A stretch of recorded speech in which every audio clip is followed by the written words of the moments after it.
Hello, everybody. Hello, and welcome to Convict Inc. I'm your host, Robert Rosso. It is Friday, so happy Friday. People say that, right?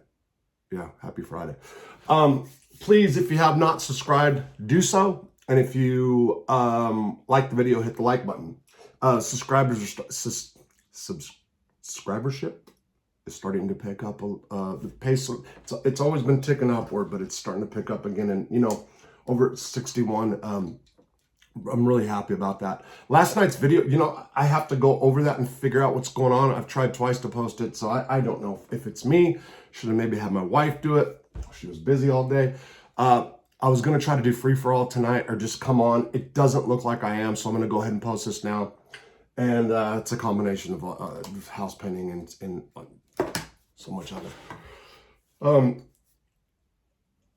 And real quick, so the talk show I've been talking about for years, doing the hour talk show, which will be on Patreon or the other platform or whatever, where it's not just going to be about prison stuff. It's going to be about drugs. And probably talk about do drug stories, like about my past drug stories, like I'm doing about prison stories.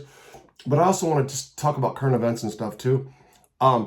That will happen, when we get the office room. So we're doing the bedroom. I have to paint floor. That's not so much. We got every material. Then the other room, paint, and maybe a couple weeks. But I have to be settled and have that space for that.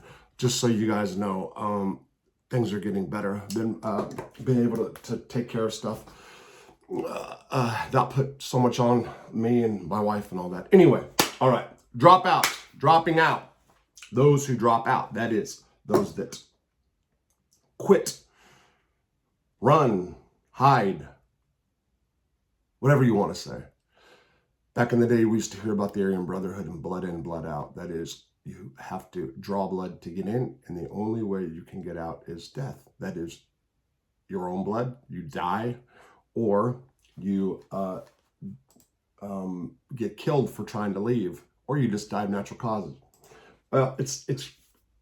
I'm not saying that somebody who tries to drop out can't die or hasn't died.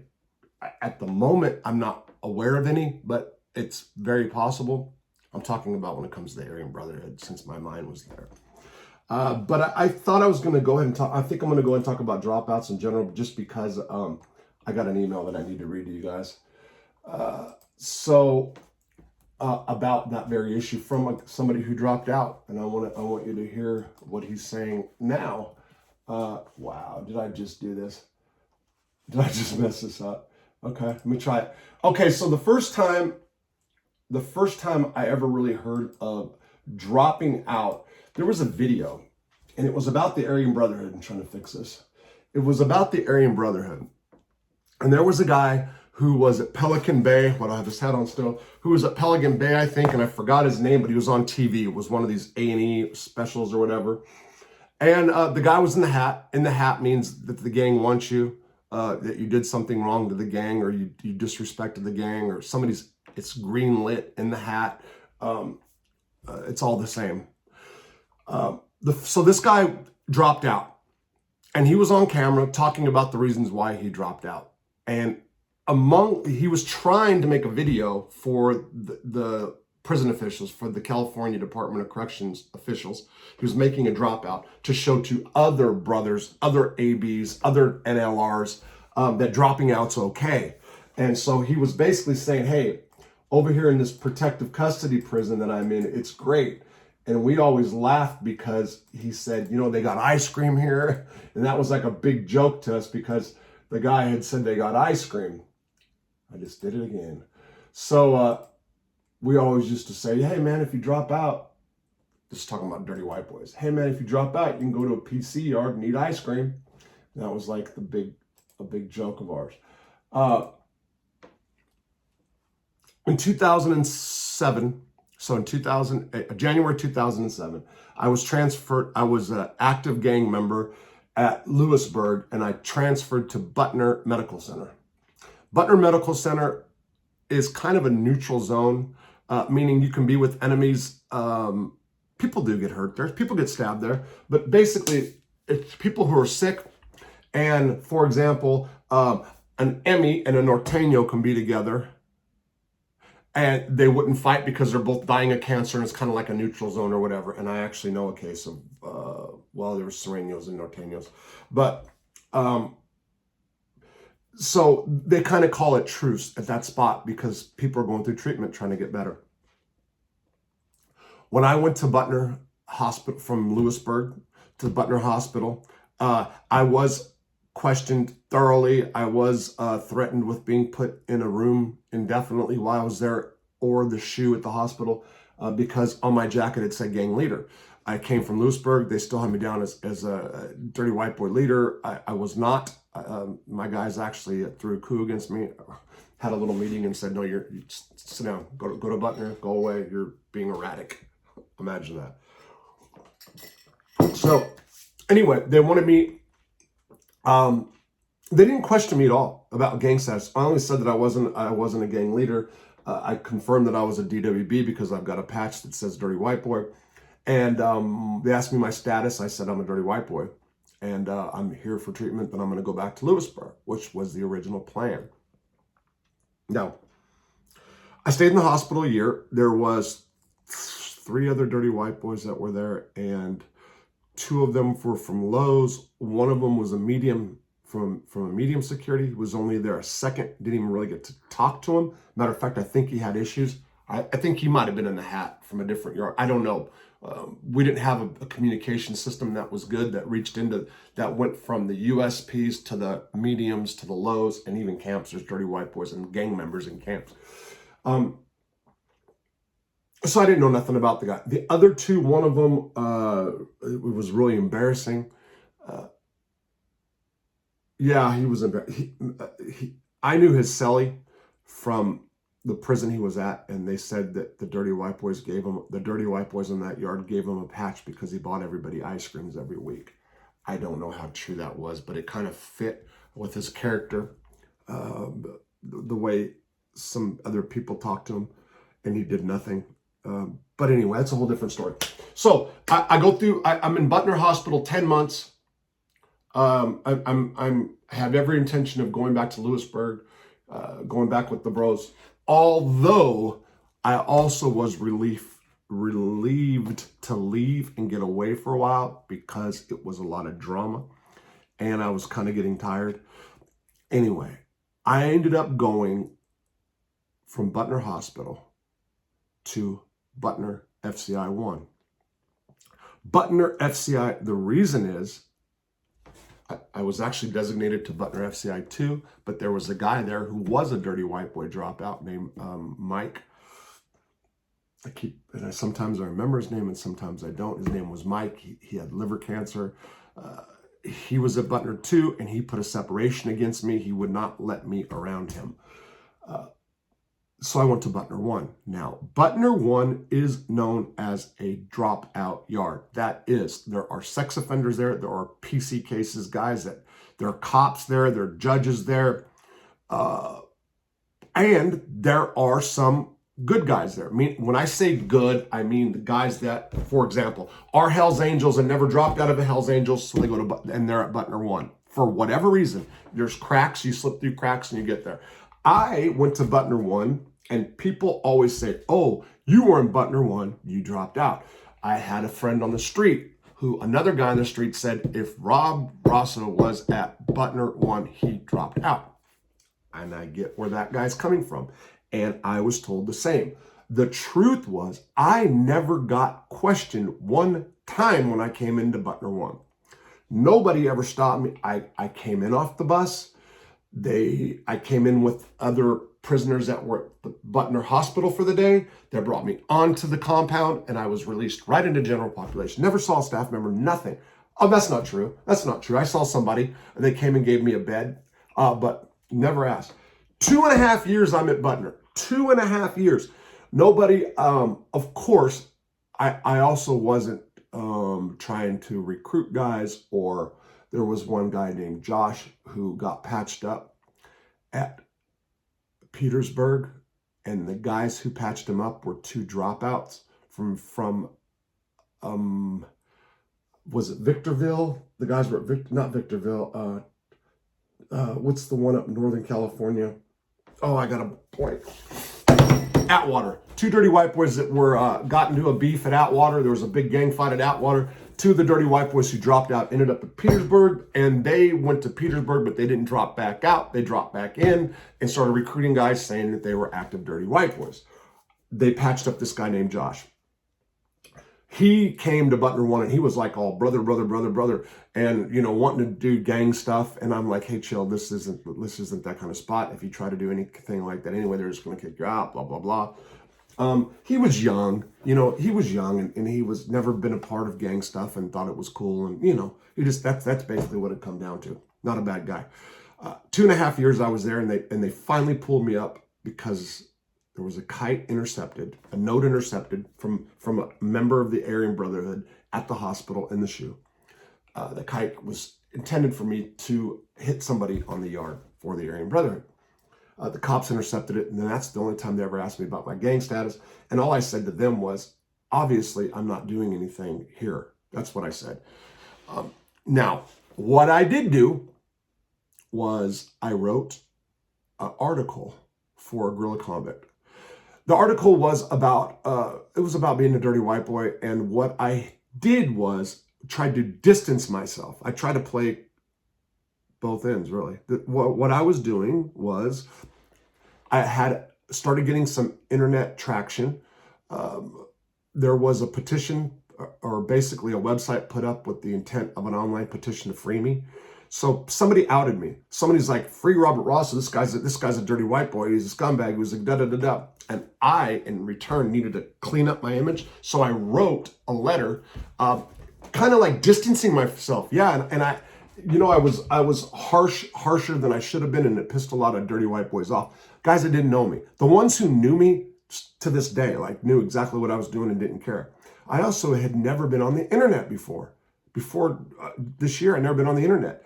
And although I understood the internet, I didn't understand I didn't understand it fully, like key search words and anybody, I did not understand it. And at some point I asked Seth to take that article down because a lot of guys were getting mad about it. And it wasn't about me or my safety. It was about other dirty white boys being embarrassed or pissed off about it.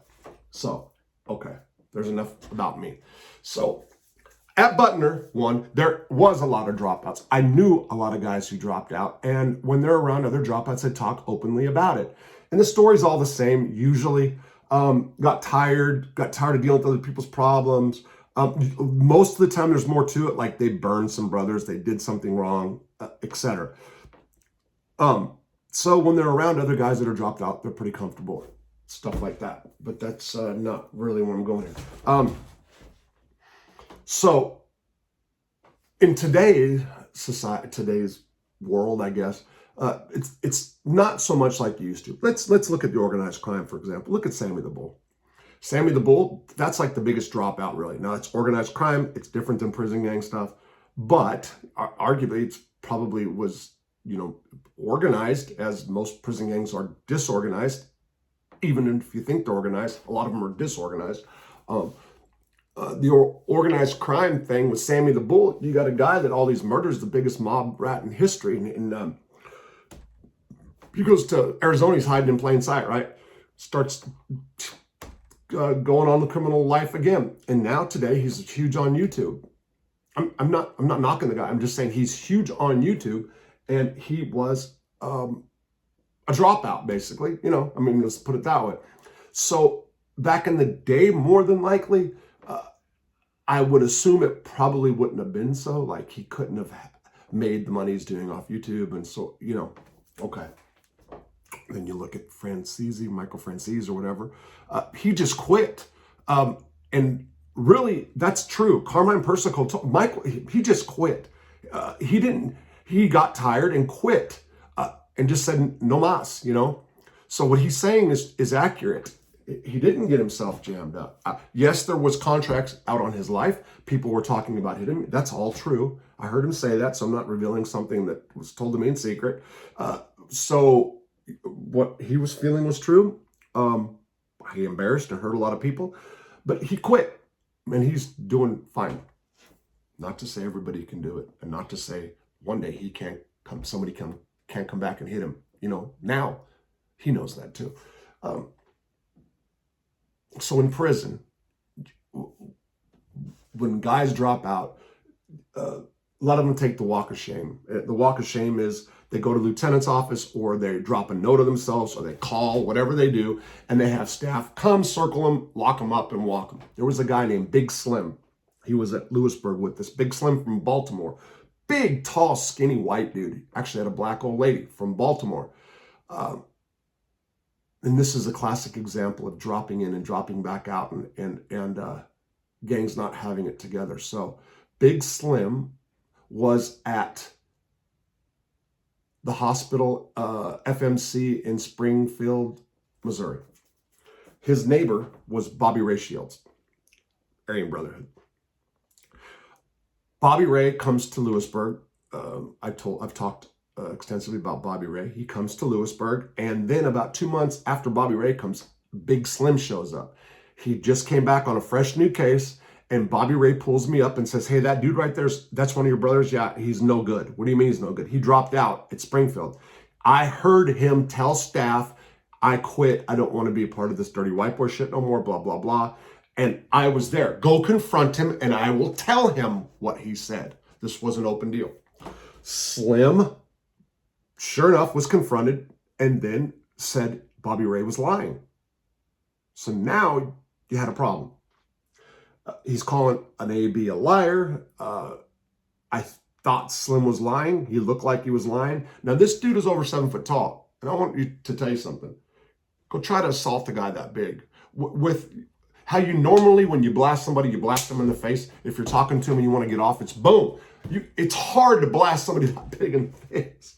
Because I was going to do it that day, as was Cisco, another dirty white boy. Anyway, we told him, okay, there's this controversy about you. Let's deal with it. Your brother, yeah, okay, you're gonna go put some work in. Okay, so we had him go hit some dude just to see where his heart's at, just to prove that he's still with us. He did. Now, but it was a weak ass job. So we said, okay, this time you're gonna go do it again, only this time you're going with a knife. He said, okay. And when it was supposed to go down, we're all watching. And instead of going where he's supposed to, he had a little knife on him. He walked right to the lieutenant's office and said, "I quit. They're going to kill me. Get me out of here." And he did the walk of shame. Literally during the middle of a morning move with his head down, big old head down. Putting his head down only made it, you can see his face better because he's so tall. Walked down the hallway, and everybody was like, "Oh," and he's like, "Man, I quit, man. I can't do it no more, man. I can't do this no more." And he ended up getting transferred, told everything he can possibly tell on us, gave up some hiding spots, some drug stuff. And then he was transferred. You know what the guy did? He went to the next yard, which was FCI Beaumont, and dropped back in. Forgot to tell the brothers down there in that medium in the FCI that he just dropped out at a USP. Don't know what his story was, but his story held mud. It might still be holding mud. I don't know, but I know guys are with him. So that also happens a lot. Guys quit, and then they start missing the gang life, and then they get back in. Sometimes a gang will let them back in. Sometimes they say, "Okay, you can come back in, brother. Come out. You can come out of that PC, come out of the hole," and then they hurt him. So that's one story. Then there's the guys that lie and say that they never dropped out. So that at FCI Terra, anywhere that there's a administrative yard, administrative is usually like medical. So Terminal Island is administrative. People from high security, low security, medium security can all be in that yard together. Doesn't matter. Butner is a administrative complex. FCI Terra Hut is administrative as far as I remember. It's kind of administrative. No, it's a medical. Anyway, it has administrative too. There's guys there that are dropouts that are not saying they dropped out, but are saying that they're just out of the gang life, kind of. Like, for example, me. I never sat down and dropped out ever. And I would say so. I would 100% say so if I did. So it's not, the foolish pride thing, I can care less. I'm telling that's just a fact. I could have put retired over my patch because for medical reasons. I just never got around to it. But although I didn't retire, I was not, I never got in gang activity. I was with one brother who lived with me.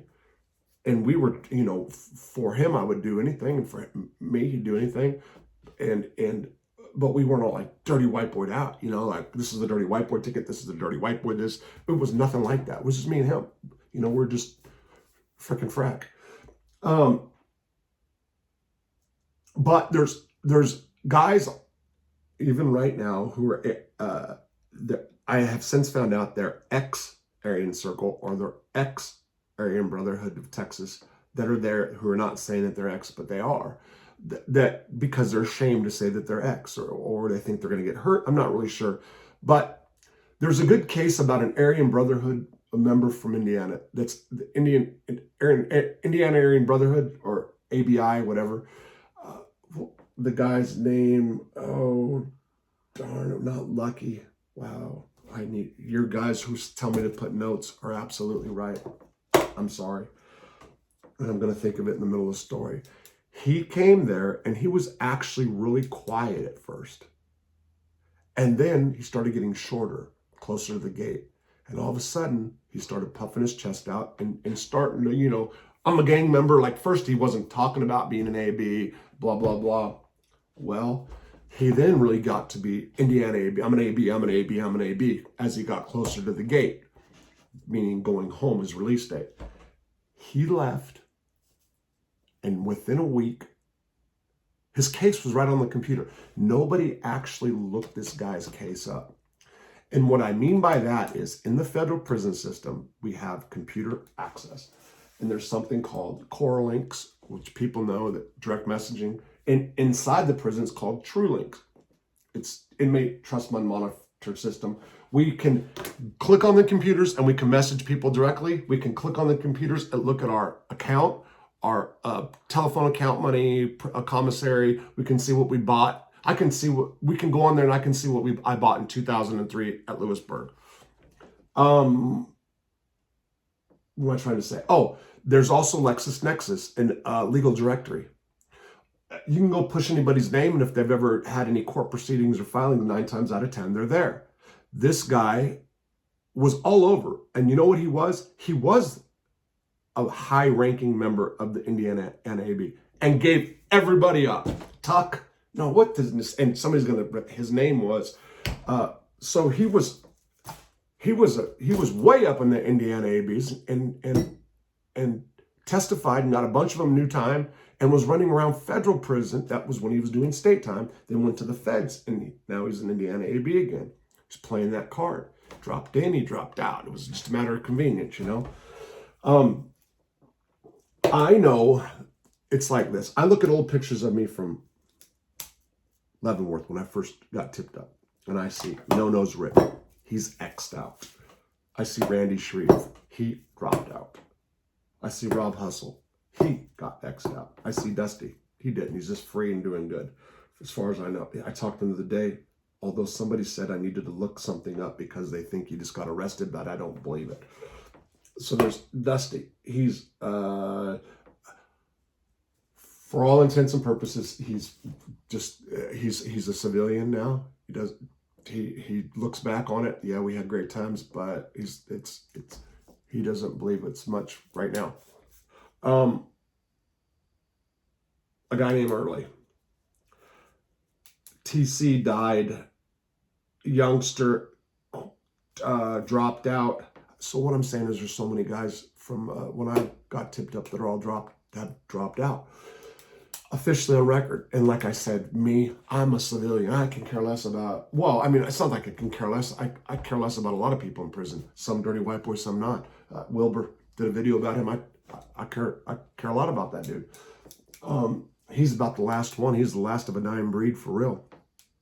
No matter what anybody thinks of him. And then there's this guy named Early. Eric. Eric's what he goes by in prison, but I want to read this. email from you guys. All I have is Unicore, so how much are we talking about? Okay. So when you hear it say just do it, he's talking about calling me. Okay, supposed to be from.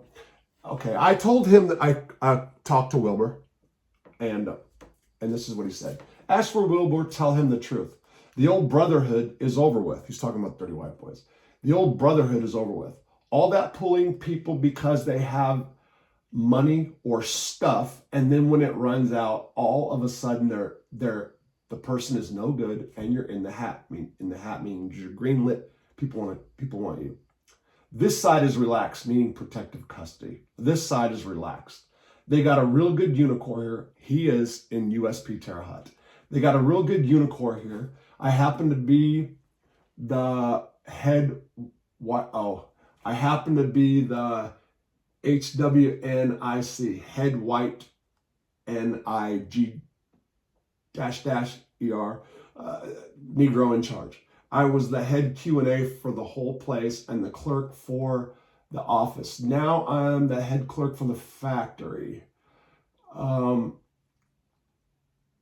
one I'm in is 100% Unicorn. Next door is about lockdowns. This unit's always works.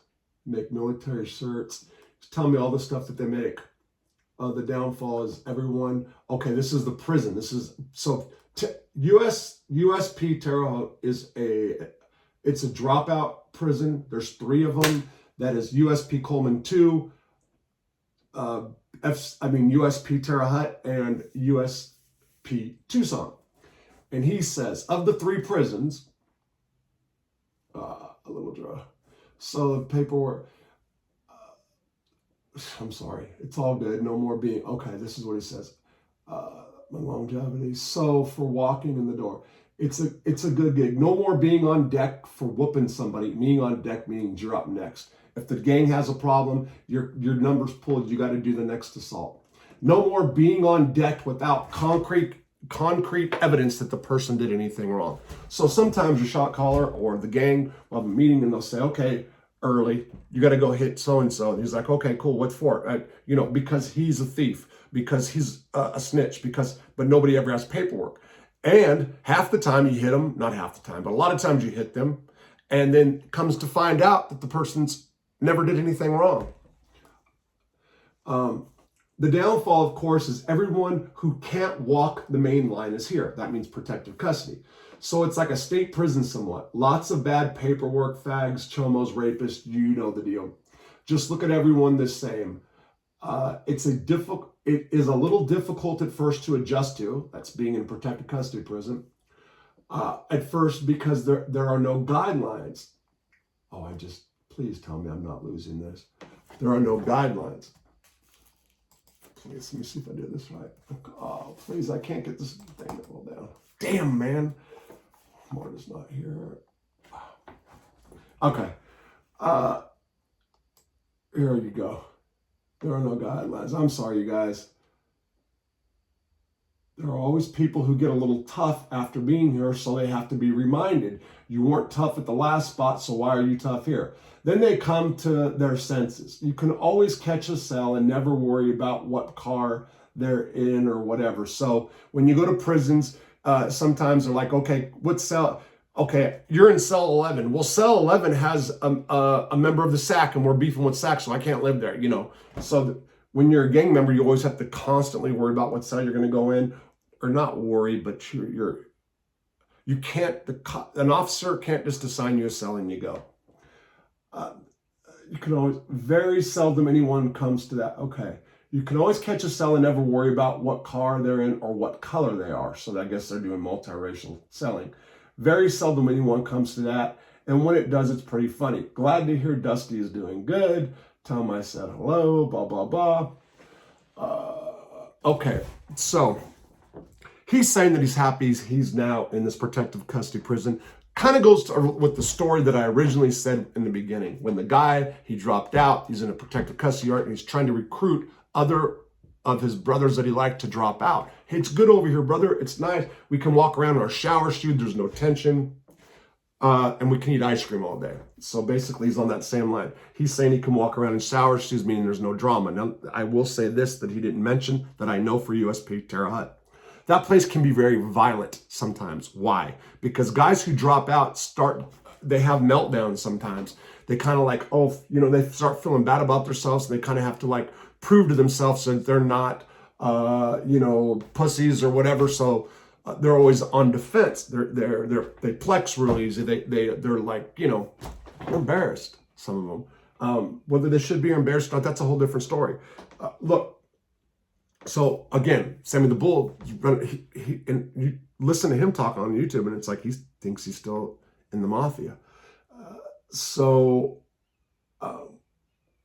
All I can say about prison and prison gangs is I believe that a lot of prison gangs don't have any kind of sense of purpose. You might say, what's the purpose of gang? Be bullies, go do this and that. But I think that there should be more. So a lot of them don't. It should be an organization. Most prison gangs are disorganization. Once upon a time, the ABT had really, they had things to do on the street. They had meetings once a month. They had church. Now, some people could say church was only to collect membership fees or whatever, so they can kick up to the top, and the top guy always spends it foolishly. But at least they had connections. That's what they networked. They had things for their members to do, their brothers to do, legitimate, and then they had things not legitimate. All prison gangs should aspire to be like that if you're going to have prison gangs. That's all I'm saying. That's about it. I hope this video is all right. I know it's a little long-winded and rambling and blah, blah. Have a good Friday. And maybe I'll try to get that video I did yesterday out over the weekend. Maybe I'll pop up live. We'll see what happens. Have a good one. Thanks for supporting me.